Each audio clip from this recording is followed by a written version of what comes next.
A thread by Carlos Osuita. I'd like to come at Twitter and Facebook election interference from a different angle.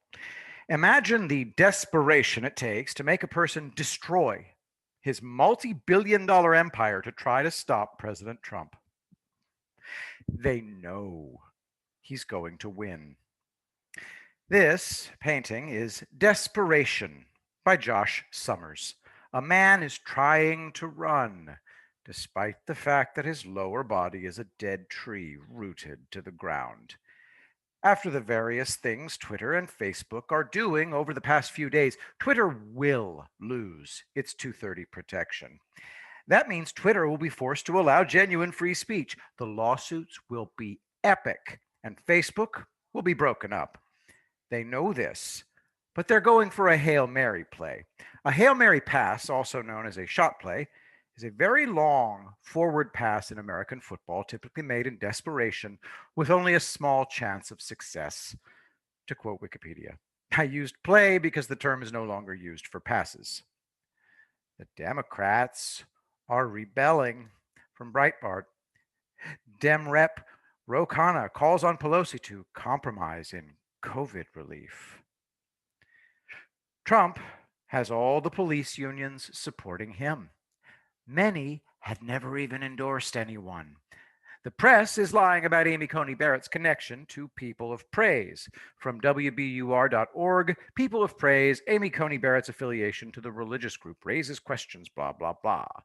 She's a soon-to-be Supreme Court justice. That, in and of itself, destroys the narrative that she's under the thumb of her husband.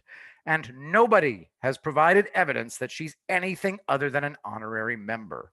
As a lapsed Catholic, I can tell you that Catholics never allow their faith to color their politics or the law.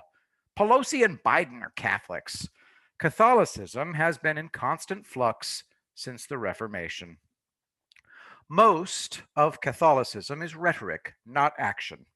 The charismatic movement, out of which People of Praise arose, was guitar playing and talking about social justice.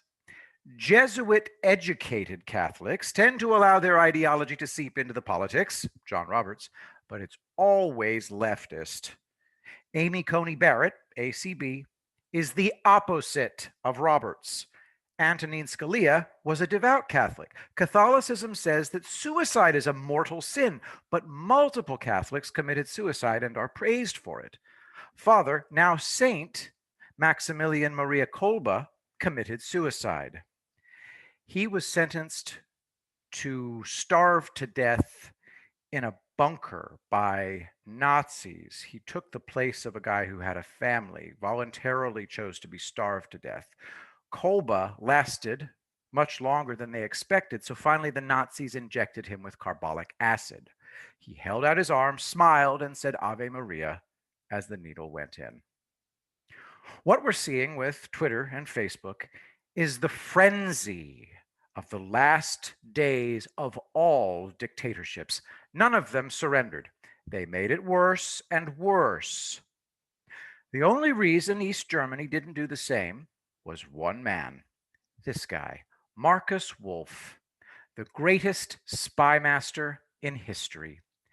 A loyal German communist, he used his skills to delay and confuse the upcoming bloodbath until it was too late for it to happen, right before the fall of the Berlin Wall.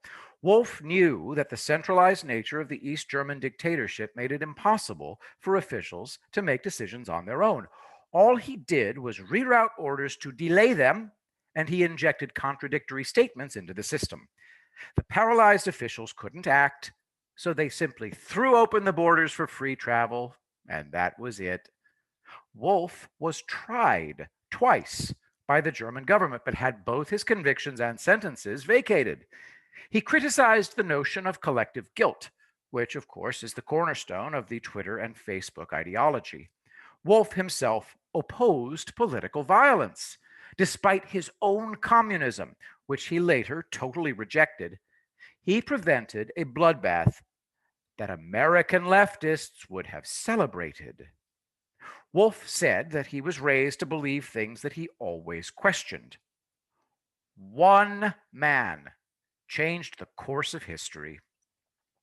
Obama is out there jabbering about Trump's failed foreign policy. Democrats are all performing for each other, not the voters. We wouldn't see this universal democratic desperation on all fronts if they were confident of a Biden win. At this stage, in the death of a dictatorship, the defections become a torrent. This man speaks for all Trump supporters. I don't think I'd be where I am in my life if it wasn't for the courage of Donald Trump. Link in the thread. This sentiment is alien to Trump's enemies. They say that Trump supporters are a cult. They don't even know the definition of a cult. Here's the most concise listing of the characteristics of a cult. A, exhibits great or excessive devotion or dedication to some person, idea, or thing.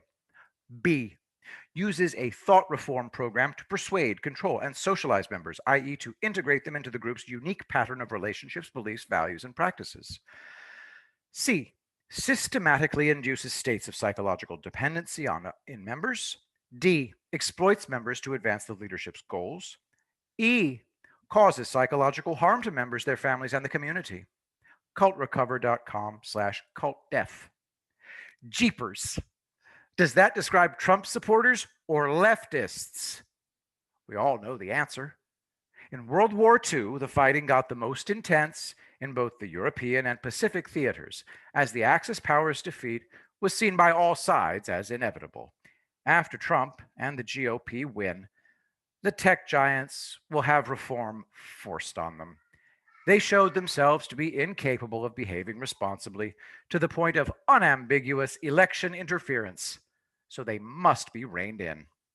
They brought it on themselves. Try to see everything from a different perspective.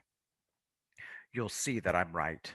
I will be the greatest president that God ever created.